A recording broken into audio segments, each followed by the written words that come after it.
செங்கல்பட்டு மாவட்டத்தில் திருப்போரூர் முருகன் கோயிலை அடுத்த வெண்பேடு கிராமத்தில் ஒரு தனியார் நிலத்திற்கு சொந்தமான ஒரு மிகப்பெரிய ஆலமரம், அதுவும் ஒரு 4-5 தலைமுறைகளை கண்ட இந்த ஆலமரத்தை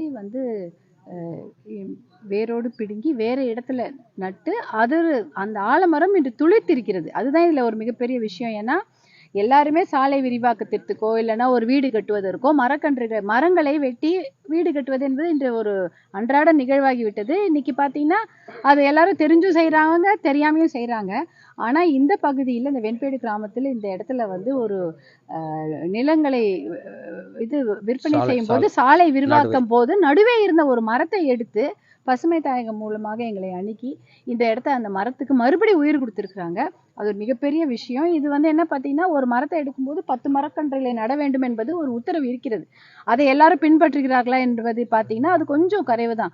அரசாங்கத்திலே கூட நிறைய சாலை விரிவாக்கத்திற்கோ, பேருந்து நிலையம் அமைப்பதற்கோ, ரயில் நிலையம் அமைப்பதற்கோ கூட மரங்களை நன்றாக வளர்ந்த ரொம்ப வருடக்கணக்கான மரங்களை கூட வெட்டிடுறாங்க.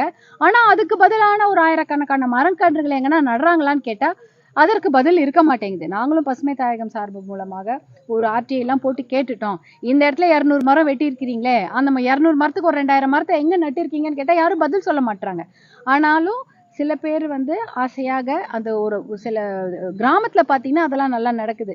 ஐயோ மரத்தை வெட்டிட்டா ரொம்ப அழறாங்க, கஷ்டப்படுறாங்க. இப்போ ராணிப்பேட்டையில சமீபத்தில் பார்த்தீங்கன்னா ஒரு விரிவாக்கத்திற்காக வெட்டப்பட்ட ஒரு மிகப்பெரிய மரத்தை பார்த்து அங்கே இருக்கிற பெண்கள்லாம் கண்ணீர் வெடிச்சாங்க. பசுமை தாயகம் சார்பாக அந்த மரத்தை 15 நாளா பாதுகாத்து வச்சிருக்கிறோம்.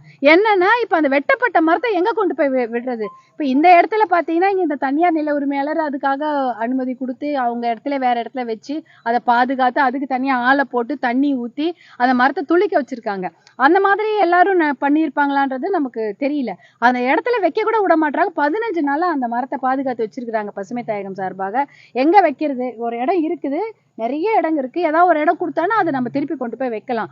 அதற்கு எல்லாருமே அனுமதி வழங்கணும்னு தான் நாங்களும் கேட்டுக்கிறோம். ஏன்னா ஒரு மரத்தை வளர்க்கறது ரொம்ப சாதாரண விஷயம் கிடையாது. எவ்வளோ வருஷம் அது வளருது, எத்தனை தலைமுறைகளை பார்க்குது, எத்தனை பேருக்கு நிழலை கொடுத்து அதனால எத்தனையோ பேர் பயன்படுத்தியிருப்பாங்க.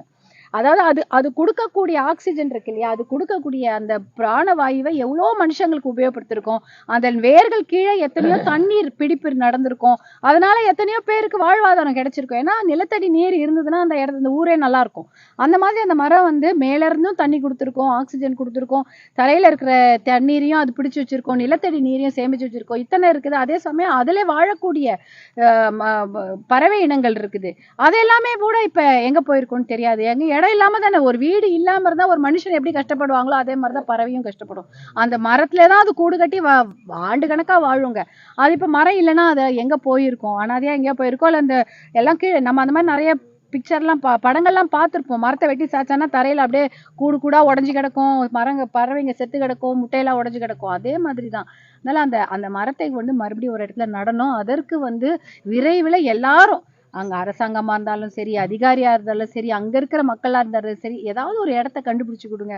அந்த மரக்கண்ணை வச்சு அந்த ராணிப்பேட்டையில அந்த மரத்தை நம்ம திருப்பி உயிர் பிழைக்க வைக்கணும். இங்க அந்த வெண்பேடு கிராமத்துல சாத்தியமாகி இருக்குது. இங்க பாத்தீங்கன்னா ஆலமரத்துக்கு இன்னைக்கு துளிர்த்து அதுல இன்னும் கொஞ்ச நாள் ஆச்சுன்னா நல்லா எல்லாம் இப்பயே பறவை சத்தம் கேக்குது உங்களுக்கே. அந்த மாதிரி ஒரு இடத்த பாதுகாத்து நம்ம பண்ணணும். இதுதான் எங்களுடைய வேண்டுகோளாகவும் இருக்கும். எங்க மரம் அந்த மாதிரி வெட்டக்கூடிய சூழ்நிலை வந்தாலும் அங்க இருக்க பொதுமக்கள் அந்த மரத்தை வேற இடத்துல நடுறதுக்கு முயற்சி செய்யலாம். அதுக்கு ஒன்றும் பெரிய கஷ்டம் இருக்காது.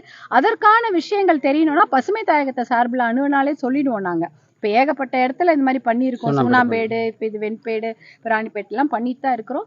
எங்க மரங்களை வெட்டினாலும் நீங்க எங்க கிட்ட பசுமை தாயகம் மூலமாக அணுகலாம். நாங்களும் அதுக்கு என்ன வழி இருக்குன்னு சொல்லுவோம்.